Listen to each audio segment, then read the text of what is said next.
Hi friends, நம்ம இன்றைக்கி இறால் பக்கோடா எப்படி பண்ணலான்னு பார்க்கலாம். ஃபஸ்ட்டு இறால் நல்லா வாஷ் பண்ணி எடுத்துக்கோங்க. அப்புறமேட்டு பருப்பு ஊற வச்சு எடுத்து அதை துருன்னு அரைச்சி எடுத்துக்கோங்க. இப்போ அந்த இறால் கூடவே நம்ம அரிசி மாவு சேர்த்துப்போம்.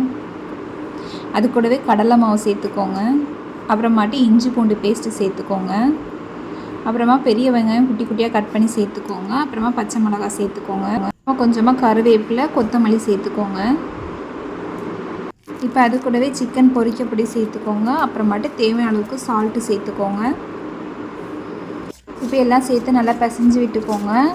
அதுக்கப்புறமா நம்ம அரைச்சி வச்சுருந்த பருப்பையும் இது கூட சேர்த்து கிளறி விட்டுப்போம். கிளறி விட்டுட்டு 10 நிமிஷம் அப்படியே விட்டுருங்க. இப்போ ஒரு பேனில் ஆயில் சேர்த்துக்கோங்க. ஆயில் ஹீட் ஆனதுமே நம்ம ரெடி பண்ணி வச்சுருந்தா அது கூட சேர்த்து நல்லா ஃப்ரை பண்ணிப்போம். லைட்டாக அப்பப்போ கிளறி விட்டுக்கோங்க. அவ்வளோதான் ஃப்ரெண்ட்ஸ், ரெடி ஆயிடுச்சு.